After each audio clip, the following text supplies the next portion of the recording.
ይሄን ቪዲዮ ተመልከቱና እኔም ለመንግስት አንድ ጥያቄ አለኝ። ቢያንስ አማራ ክልል ተገንጥሎ ኢትዮጵያ ለአማራ ክልል 2 ሚሊዮን ብር ሰጠች 7 ሚሊዮን ብር ቢያንስ ኢትዮጵያ የምትረዳው ሀገር መኖር አለባት ኦሮሚያ ስም ነው በቃ ጥሩ ነው መጨረሻ ባንጎራበቱ ለምፈልጋቸው ማህበረሰቦች ናቸው እንደዚህ ተዘቅዝቆ እንደዚህ ፍየል እንደዚህ ቢገዘገዝ ምንም አይመስለኝም ለኔ ሚኒሊክ ሌባ ነው ወንበሬ ሽፍታ ነው ሚኒሊክ እያለ ሙሻ ነው ምንም ይሄ አመቻምቸ አንበሳ ነበረ ስለሞተ እኔ ውሻ ምን ስለሆነ ነው ሚኒሊክ ገዳይ እንደሆነ የምታየው በልጆቹ ነው ማለት ነው ሚኒሊክ ማይብ ነው መፈረም ማንበብም አይችልም ይባላል እኮ እንደው አህያ ያዘው ማይክ ነጥቀን አላውን እውነትም መናገር ጀምረናል አቅራሩ የነበሩት አህዮች ማይክ ይዘው ነው ያን ማይክ አጫሉ መጥቶ ነጠቃቸው እውነት መናገር ጀመረች አህዮች በቸርች ነበሩ እንደነ ምረት አባ አይነት እንደነ ዘበን አይነት አህዮች ናቸው ማይክ ይዘው ሲሰብኩን የነበሩት አንድ ጳጳስ አለ እኔ ስንት ልጅ ያለው ዲቃላሱም ትላንት ምንድነው ሚኒሊክን የማይወድ ጣሊያናዊ ነው ምናምን ሲል ይሄን የአዲስ አበባ ሰገጤም እኮ ሰጋቱራ እንዲበላ ማድረግ ይችላል በ3 ቀን ውስጥ ይሄን መንግስት ነው ትንሽ ሽቅብ ያሸናቸው እንጂ በ3 ቀን ውስጥ ኦሮሞ ይሄን የአዲስ አበባ ሰገጤ አባቱን የማያቅ የአንጋሳ እንዳለ የምንትራፊ ነው ያለው ትንሽ አፌ ስለተጠመቀ እንጂ አባቱን የማያቅ የአንድ ቀን የስተት ልጅ ሁላ ቆን ተሰበሰበው እዚህ ስለዚህ ይሄን ልኩን ማስገባት ይችላል ለኦሮሞ በጣም ኢዚ ያው እግዚአብሔር መስገድ በጣም ኢዚ ጠመንጃ ሳይተኩስ ይሄን የአዲስ አበባ ሰገጤ ልክ ማስገባት ይችላል ሳይፈልግ ወደ ክልሉ ይመለሳል ይሄን ቪዲዮ እናንተ ያሳየውበት ምክንያት ምንድነው አንድ ሰው ኢትዮጵያ ውስጥ ቁጭ ብሎ መንግስት አለ በሚባልበት ሀገር በኢትዮጵያ ውስጥ ቁጭ ብሎ አንድን ብሔረሰብ ስም ጠቅሶ አማራ የሚባል ጨፍጫፊ ነው እንደምን ቢታረድ እንደ በግ እንደፈለገ ቢሆን አይመለከተኝም ባንጎራበት የምላቸው ናቸው ቢገነጥሉ ደስ ይለኛል ሚኒሊክ የሚባል እንደዚህ አይነት ሰው ነው ታላቅ እንግዲህ በታሪክ የሚታወቅ ኢትዮጵያ ሁሉ ጊዜ የምታከብሩ ሐውልት ሰርታ የምታከብረው ሰው ነው ይሄን አባት ይሄንን ትልቅ የሀገር ባለውለታ እንደዚህ አይነት ሰው ነው ኦኬ እኔ የጠቀሰው ጋር ጠቅሰም እነ ምረታዊ የሚባሉ ቆሻሾች አሉ እነ ዘበለ የሚባሉ ቆሻሾች አሉ ስም የጠቀሰ የተከበሩ ቤተክርስቲያን የምታከብራቸው እኛም እናደንቃቸው የምንወዳቸው ከግራሴ ቁጭ መማር የምንፈልጋቸው መምህራን ስም ጠቅሶ በዚህ እንግዲህ የሚናገረው አንድ ሰው ኢትዮጵያ ውስጥ ቁጭ ብሎ ነው ከዛም አልፎ ተርፎ ጳጳስ አለ ልጅ ያለው ጳጳስ አለ አንድ ጳጳስ አለ እኔ ስንት ልጅ ያለው ዲቃላሱም ትላንት እንደዚህ አይነት ጳጳስ አለ ብሎ በዚህ ነገር ሲሳደብ መንግስት አንድ ነገር አይናገርም ይሄን ነገር ልባችሁ ያዙልን ግን እንደዚህ አይነት ወይ ሲታሰር እንመለከታለን ሰበር ዜና ነው ለቤቱ አዲስ የሆናችሁ ፎሎ ያደረጋችሁ ቤተሰቡ ነው ታዋቂዋ ቲክቶከር ጃኒ በዛሬው ዕለት በፖሊስ ቁጥጥር ስር ውላለች በፖሊስ ቁጥጥር ስር ልትውል የቻለችበት ምክንያት የድሬዳዋ ከተማ አስተዳደር በቲክቶከሯ ላይ በከፈተው ክስ መሰረት ነው የድሬዳዋ ከተማ አስተዳደር የድሬዳዋ ከተማን ማህበረሰብ የማይወክል ንግግር አድርጋለች በሚል ነው ክሱን ሊመሰረት የቻለው ቲክቶከሯ በአሁኑ ሰዓት በህግ ቁጥጥር ስር ትገኛለች ተመልከቱ እንግዲህ እቺግ መታሰር የለባትም ያከረለ ወይ ትክክል የተናገረችው ብዬ እሷን የደገፍ ካለለም ያለው እሷ እቺን የምታክል ነገር ጠባረገች ተብሎ ያ ይደረዳው የሚመለከተው አካል ከሶክ በመንግስት ካሳሰራት ይሄ ሰው የምንድነው የሚደረገው ታዲያ ኦኬ በዚህ መንገድ የሲሞንስ በዚህ የተሳደበ አማራ እንደዚህ ነው ብሎ የሆነስ ብሔር የተከበረን ብሔር ስንጠቆ ሲናገር የተከበረን የሀገር መሪ ንጉስ የሀገር ባለስልጣን በዚህ ነገር ሲናገር ኦኬ መምህራንን በዚህ ነገር ሲያቃልል ጳጳሳትን በዚህ ነገር ሲያቃልል ምን ነው የሚደረገው እኔ ያለው መንግስት ይሄን ምላሽ ለእናንተ ላስቀምጥላችሁ እናንተንም ማሳብ በኮሜንት ያስቀምጡኝ እንደ መግቢያ ስለገረመኝና ስላስደነገጠኝ ይሄ ቪዲዮ አስገባውላችሁ እንጂ የዛሬው ዋና ፖይንታችን ስለ አትሌት ገላቴ ቡርቃ ነው እቺታችን እንግዲህ በጣም ግፍ ደርሶብኛል የኢትዮጵያ ህዝብ አንድ ይበለኝ መንግስት ይረስልኝ ያላችሁ የምትገኘውና በዚህ ጉዳይ እንግዲህ ብዙዎች የተለያየ ሐሳብ ያስቀምጡ ይገኛሉ አይሳሳች እሷ እንደዚህ መሆን የለበትም የሱን ነገር መስማት አለብን የሚሉ አሉ አይ ልክ ናት ተበድላለች ይሄ ነገር መንግስት ያጠፈተን ስታለበት የሚል አለ የስፖርት ፌዴሬሽኑ ራሱ በጣም ዘግይቷል የት ነበር የሚባል ነገርም የሰማን ነው የምንገኘው እሺ ሱናተን የምንመለስ ነው የሚሆነው ይሄ ቪዲዮ ላይክ ማድረጋችሁ እንዳትረሱ ወደ ቪዲዮአችን አራት መኪና 10 ቤት ተበልቶ ያልቃል ካለ ፍርዱን ለኢትዮጵያ ህዝብና ራሱ መንግስት ተዋለው ግን እኮ ከሰበር በላይ ደግሞ የህገ መንግስት ጉዳዮች አጣሪ አለ ከዚህ በላይ ምንም ማይድ አልችልም እኔ በቃ ምክንያቱም አሁን ባራጅ ሊወጣ ነው ቤቱ ከዚህ በኋላ ለአራጅ ወጣ ነው ህግ አጣሪም ቢባል ምንም በቃ እኔ ተስፋ የለኝም ማንንም አይሰማኝም በቃ ህዝቤ እንዲሰማኝና ጠቅላይ ሚኒስትር ዶክተር አብይ አህመድ እንዲሰሙኝ ይሄንን ማጸናለው ጥሬን አቀርባለሁ ከነ ቤተሰብ ጎዳና ላይ ሊወጣ ነው እኔ መንግስት የአትሌት ገለቴ ጉዳይ ትኩረት እንዲሰጠው የኦሎምፒክ ሻምፒዮናው መሰረት ደፋር አሳሰበች አትሌት ገለቴ ቡርቃ ከመጀመሪያው አንስቶ የገጠማት ችግር ተነግሮ የሚያልቅ አይደለም። ለሀገሯ ይህን ያህል ዋጋ የከፈለችው አትሌት ከ2010 ጀምሮ የገጠማትን ችግር ለመፍታት በፍርድ ቤት ስለመንከራተቷ በቅርበት አውቃለሁ። ሕግ ለዚህች ሀገር ባለውለታ ትክክለኛውን ፍትህ እንዲሰጣት እጠይቃለሁ ስትል መሰረት ደፋር ተናገረች። አንተን ከጎዳና አንስታ እሷን ጎዳና ልታስወጣት ትፈልጋል። ስቀጥልም ደግሞ እኔ ካልገደልኩሽ እያልክ በየጎዳናው ኢቭን ትሬኒንግ አድርጋ ሌላ ሀብት እንኳን እንዳታፈራ እያደረካት እንደሆነ ሰምተናል። ይሄ በጣም ከባድ ነው። ኢትዮጵያ ያንተ ብቻ አይደለችም። አሁን ስለ ገለቴ ቡርቃ ነው ለማውራት የመጣሁት። አንደኛው ሰርቶ ለፍቶ ንብረቱን አያገኝም፣ ወር በንብረቱ አይኮራበትም። የሚሰርቅና የሚዘርፍ ግን እንደ ልብ ደረቱን ከፍቶ የሚኖርባት ሀገር ሆናለች ሀገራችን ኢትዮጵያ። እንደ አንድ ስፖርተኛ አይደለም በሷ ልክ እንደዛ ሀብታም ለመሆን የዕለት ጉርስ እንኳን ለመጉረስ ምን ያህል እንደሚለፋ አውቀዋለሁ። ስለዚህ በጣም ያንገበግበኛል። አንተ ከዛ ከዝቅ ካለው ህይወት ከፍ ብለህ እንድትኖር አብረሃት እንድትበር ያደረገችን ልጅ እንዴት ጎዳና እስኪትወጣ ድረስ ምንም ሳይተርፋት ለራሴ አድርገህ የሌላውን ህይወት አበላሽተህ ለራሴ ጥሩ ህይወት እኖራለሁ ብለህ ታስባለህ? ምናልባትም ብዙ ግፈኞች በሀገራችን ተሸሽጎ ሊሆን ይችላል። ግን ለአንተ አይነቱ ክፉ ምንም አይነት ርራሄ የኢትዮጵያ ህዝብ እንደሌለው ከወዲሁ ላሳውቅ ወዳለሁ። ሌላው ጉዳዩ የሚመለከታቸው የመንግስት ባለስልጣናት እባካችሁ በፍጥነት ለዚች ሴት ትላንትና ለሀገራችን ውለታ ውላ ትልቅ ባለ ታሪክ ትልቅ ውለታን አድርጋ ዛሬ ላይ ጎዳና ወጥታ ማየት ለኔም ለሀገራችንም ህዝብ እጅግ በጣም የሚያሳፍር እንደመሆኑ በአፋጣኝ ምላሽ እንዲሰጣት እላለሁ። ፍትህ ለገለቴ ቡርቃ ለማለት ወዳለሁ። አመሰግናለሁ። ሰላም ለሀገራችን። አይዞሽ ገለቴ፣ አይዞሽ በቃ ምን እናድርግ፣ በቃ ምንም ማድረግ አይቻልም። አይዞሽ ገለቴ አይዞሽ። ይህ የአይዞሽ ማበረታቻ ያኔ ለትንሽ ደቂቃ በሚደረገው የሩጫ ውድድር አትሌት ገለቴ ቡርቃ ስለተሸነፈች ነበር። አሁን ግን ሁኔታው ተቀይሮ አትሌት ገለቴ በህይወት ሩጫ እየተሸነፈች መጥታለች። ለዚህም ነው ባለቤት የዘረፈኝ ጎዳና ልወጣ ነው ድረሱልኝ ስትል የተናገረችው። አንድ ተከታይ ግን ይጠይቃል፣ ሰላም ወንድሜ፣ እስቲ ዛሬ የታዘብኩትን አንድ ነገር ላማክር። የሆነ ጊዜ አስጌዴ እንዳሾ ስለ ሴት ልጅ ሲያወራ ያኔ እሱ ላይ የተነሱት የኢትዮጵያ ሴት ጠበቃ ማህበራት ዛሬ ላይ የሀገር ባለውለታ የሆነችው አትሌታችን ገለቴ ቡርቃ ስትዘረፍ የት ገቡ? ትንሽ በማለት የቁጭት በሚመስል መልኩ ያቋርጣል። እናንተስ ምን አሳባላችሁ? ዛሬን ለነገ እንኑር። መልካም ጊዜ።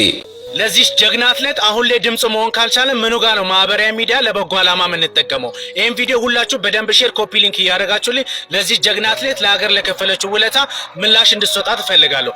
እችን ጀግና አትሌት ብዙዎቻችሁ እንደምታውቁት ቀነኒሳ በቀለ አይዞሽ ገለቴ ሲላት ሲጣራት እንደምታውቁና አሁን ላይ በባሌ ተዘርፍ ያለው መንግስት ከሰጠኝ ከ11 መሬት ላይ 10ን ባሌ ሽጦብኛል፣ 5 ከነበረኝ መኪና ላይ 4ቱን ባለቤቴ ሽጦብኛል ስትል እየተደመጠች ይገኛል። አሁን ላይ ከነበርኩበት ከአንዱ ቤቴ ልፈናቀል ነውና እባካችሁ ድምጹን ሁሉ ስትል እየተደመጠች ይገኛል። ታዲያ ለዚህ ጀግና አትሌት ሁላችሁም ኮመንት ላይ የገባችሁ አለንልሽ እያላችሁ ኮመንት እንጽፉልኝ እፈልጋለሁ። ሁላችሁም ይሄን ቪዲዮ ሼር፣ ኮፒ ሊንክ፣ ሪፖስት እያደረጋችሁልኝ እንድታደርሱልኝ እፈልጋለሁ። አመሰግናለሁ።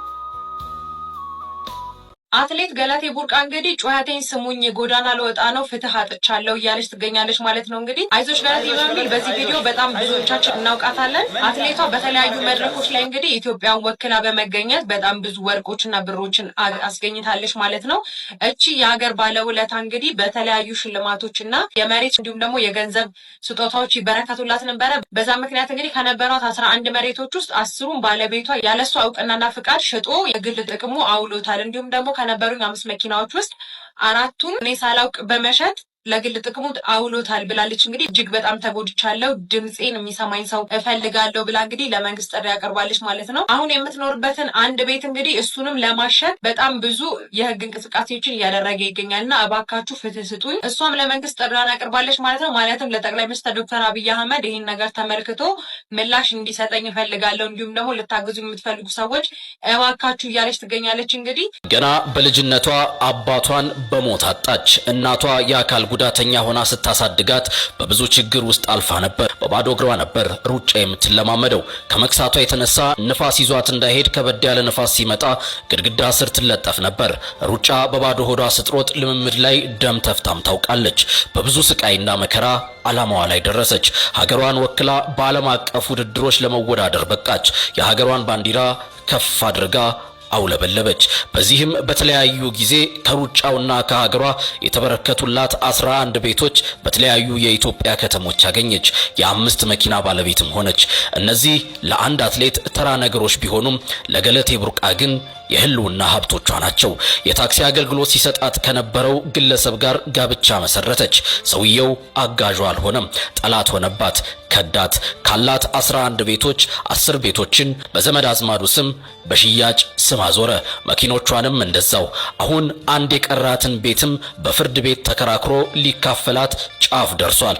እቺ የሀገር ኩራት የነበረች ጀግና ጎዳና ልትወጣ ነው። የሀገርን ባንዲራ ከፍ ያደረገች ሴት ክብር እንጂ በዚህ ደረጃ ውርደት አይገባትም። ዛሬን ለነገ እንኑር። መልካም ጊዜ። መንግስት ስማኝ፣ ህዝቤ ፍርዱን ለመንግስትና ለህዝቤ ተዋለው። ይሄን ነው የምለው። በዚህ አጋጣሚ ተወዳችሁ ኢትዮጵያውያን ኤርትራውያን ይህን መረጃ ኮፒ ሊንክ ሪፖስት አድርጎልኝ እንግዲህ እንደተከታተልነው አትሌት ገለቴ ቡርቃ በጣም የኢትዮጵያ ባለውለታ ናት። ከ1990ዎቹ ጀምሮ ብዙ አመርቂ ነገሮችን ለሀገራችን ስታደርግ የነበረች አትሌት ናት። እንዲህ ባለ መልኩ ከ10 በላይ ቤቶች ከ4 በላይ መኪናዎችን ተነጠቅኩኝ የኢትዮጵያ ህዝብ ይፋረደኝ ብላ በእንባ ጭምር ስትመጣ ማየት አንገት የሚያስደፋ ነው።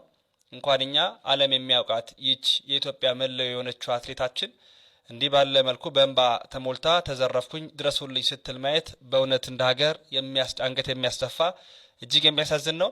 የሚመለከቱ አካል በተለይ መንግስት ፍትህ እንዲሰጣት እንፈልጋለን። እንኮራባታለን፣ እንወዳታለን፣ ከፍ አድርገን እናደምቃታለን። ምክንያቱም እሷ በራሷ የኢትዮጵያ ወኪል ስለሆነች ማለት ነው። ፍትህ ፍትህ ብላችሁ ጻፉልኝ። በእርግጠኝነትም አትሌቲክስ ፌዴሬሽንም መግለጫዎችን እየሰጠ ይገኛል። በቀጣይም ጥሩ ነገሮችን እንሰማለን ብዬ አስባለሁ። እንደ ወንድም ስለተሰማኝ ነው ይህንን መረጃ ወደ እናንተ ያመጣሁት።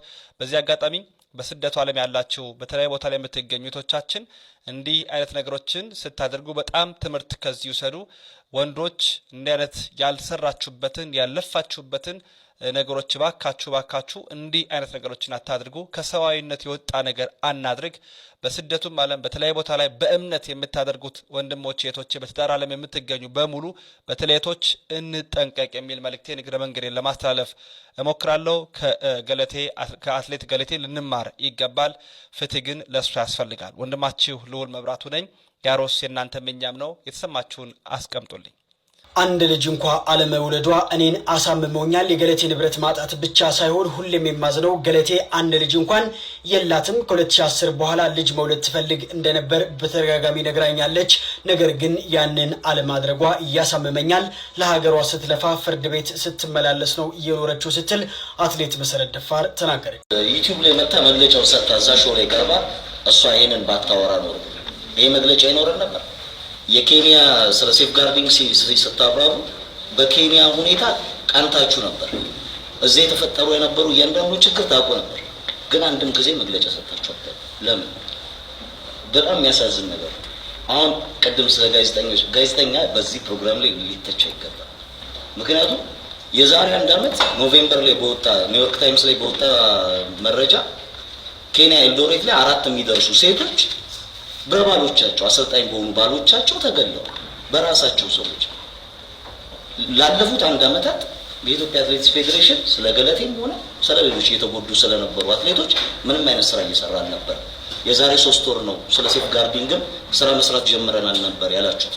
እየሰራን የነበረው ላለፉት 3 ወራት ነው የሚል ነገር ነበር ስታነሱ የነበረውና ለምን አሁን መግለጫው ባይሰጥ ነበር የሚሻል ለኔ። ምክንያቱም ከረፈደ ስማችሁን ስለሚጠፋ የተዘጋጀ መግለጫ ነው ብዬ ነው ማስበው። እኔ በግሌ ትናንትና መግለጫው ሳይነብ እሷ ድምጿን እዚህ ደረጃ እስክታለቅስ ድረስ ሰምተን እዚህ ጋር እኩል ነው የመጣ። እናንተ መግለጫ ጠራችሁ፣ አደጋው ከደረሰ በኋላ ዳሜጁ ከደረሰ በኋላ ይሄን ነገር የኑሮ የህይወት መመሰቃቀል ሊሆን ይችላል። ግን ልክ ኬንያ ላይ እንደሰማ ነው፣ ሌሎች የምስራቅ አፍሪካ ሀገራት ላይ እንደሰማ ነው ህይወት ማለፍስ ተፈጥሮ ሊሆን በዝምታ ውስጥ በዚህ ደረጃ ወደ ሚዲያ ባይቀርብ ኖሮ እንደዚህም ላንሰባሰብ እንችላለን። እኛም ይሄን ሴፍ ጋርድ ይዘን ወደ መንግስት በምንሄድበት ሰዓት በዚህ ደረጃ ተቀባይነት ላናገኝ እንችላለን። የኬንያዎች በዚህ ደረጃ እንትን ያለው ችግራቸው ስለሚወጣና ስለሚናገሩ ነው። የኛ ደግሞ ቅድም እንደተባለው የሚዲያ እንደ አትሌቶች ችግር አለብን። እውነት ነው። ሁላችንም ከሚዲያ ጋር ያለን ግንኙነት በጣም ያነሰ ነው። ያው ከመፍራት ነው ከተለያዩ ነገሮች ነው እንጂ እናንተን በሌላ መልኩ አይተን አይደለም። በተቻለ መጠን ያው ለመቅረብ የሚሞክሩ አሉ በተወሰነ ደረጃ፣ አብዛኛው ግን የሚችለውን ያክል ያደርጋል። ችግሮች አሉብን። እንግዲህ ይሄንንም በጋራ ወደፊት አትሌቶች ወደ ሚዲያ እንዲቀርቡ ጥረቶችን በእኛ በኩልም እንደ ፌዴሬሽን እናደርጋለን። እናንተም ደግሞ አትሌቶችን በተቻለ መጠን ያግባባችሁ ይሄን የተፈጠረን ነገር ለነሱም ጥቅም ስለሆነ ማለት ነው ለነሱም ጥቅም ስለሆነ እየፈጠረን እየተግባባን ወደ ሚዲያ እንዲቀርቡ ለማድረግ እንሞክራለን ከናንተ ጋር ማለት ነው። ገለቴ ቡርቃ ላይ የደረሰው ግፍ በጣም አሳዛኝ ነው፣ ያሳዝናል። እንግዲህ ለባሌ ውክልና ሰጥቼ ባሌ 10 ቤቶችንና 4 መኪኖችን ሸጠብኝ ነው የምትለው። ጋብቻቸውን በሚፈርስበት ሰዓት የሸጠው ንብረት አንዱም ስለሌለ ምንም ልትካፈል እንኳን አልቻለችም ማለት ነው። አንድ ቤት ብቻ ቀርታት ነበር፣ እሷንም ሊካፈላት ይፈልጋል ማለት ነው። ያን ሁሉ ንብረት ከወሰደባት በኋላ አንድ የምትኖርበትንም ቤት 50%ን ደግሞ ሊካፈልባት ነው ያለው ይሄ ሰውዬ። እንግዲህ ውክልናው በራሷ ፍላጎት አለምንም አይነት ጫና የሰጠችው ከሆነና በውክልናው ላይ ደግሞ የመሸጥ የመለወጥ ኃላፊነት ተሰጥቶት ከሆነ መሸጡ መለወጡ አግባብ ነው ማለት ነው። ነገር ግን ፍቺው በሚካሄድ ሰዓት ያ ሁሉ ንብረት ከተሸጠ በኋላ ቢያንስ ግማሹን እንኳን ልትካፈል መብቱ አላት ማለት ነው። ንብረቱ ጋብቻ ውስጥ የተፈራ እስከሆነ ድረስ ከጋብቻ በፊት ያፈራችው መሆኑ ከተረጋገጠ ደግሞ ሙሉ ንብረቱ የሷ ነበረ የሚሆነው። እንግዲህ ከሷ ንግግር እንደተረዳ ነው ባልተብየው ሙሉ ብሩን እንዳጠፋው ነው ለፍርድ ቤት ያስረዳው። ፍርድ ቤትም እንግዲህ በዛው መሰረት ነው ውሳኔውን የሰጠው ማለት ነው። ሙሉ ውሳኔውን ሳናገኝ ሙሉ የፍርድ ሂደቱን ሳናውቅ እንደዚህ ነው እንደዛ ነው ማለት ይከብዳል። ይሄንን ሁሉ ንብረት አብዛኛውን ደግሞ እሱን ከማግባቷ በፊት ያፈራችውን ንብረቶች ሸጠባትና የራሱ ካደረገው በኋላ ብሩን አጥፍቶታል ተብሎ የለም ተብሎ መወሰኑ የመረጃ ማሸሸቶች እንደተካሄዱ ብዙ ማጭበርበሮች ከጀርባው እንዳሉ እንደዚሁ በኮመን ሴንስ የምንረዳው ነገር ነው ማለት ነው። ያሳዝናል። በአጠቃላይ የሚያሳዝን ታሪክ ነው።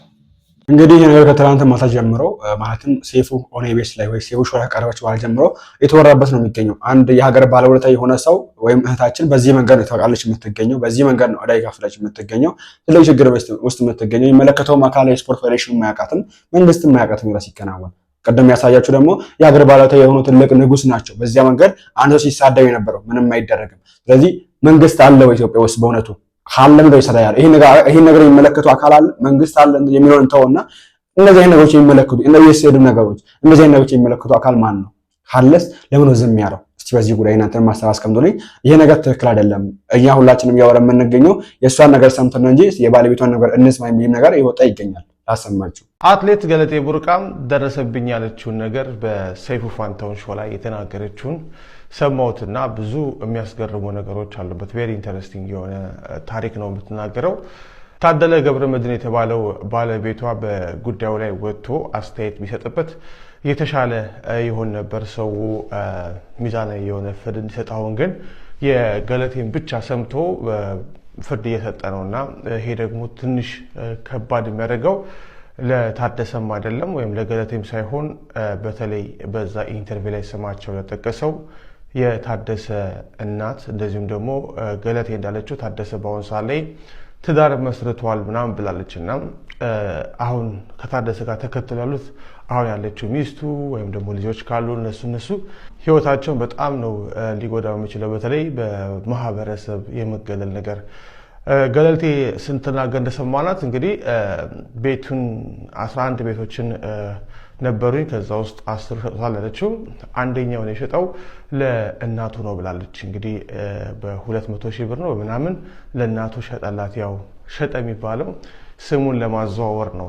ገለቴ ስም የነበረ ስም ወደ እናቱ አድርጎ ባለቤትነቱን ለማድረግ ነው። ስለዚህም እኚህ የታደለ ገብረመድህን እናት ይሄንን ቤት ያመጡበትን መንገድ ያገኙበትን መንገድ የአካባቢ ማህበረሰብ ሰምቷል ማለት ነው። በዚህ ቃለ ምልልስ ላይ ገለቴ እንዳለችው እሳቸው ጨርቆስ አካባቢ ነበር የሚኖሩት። በጣም በድህነት ውስጥ የነበረ ኑሮ የነበራቸው።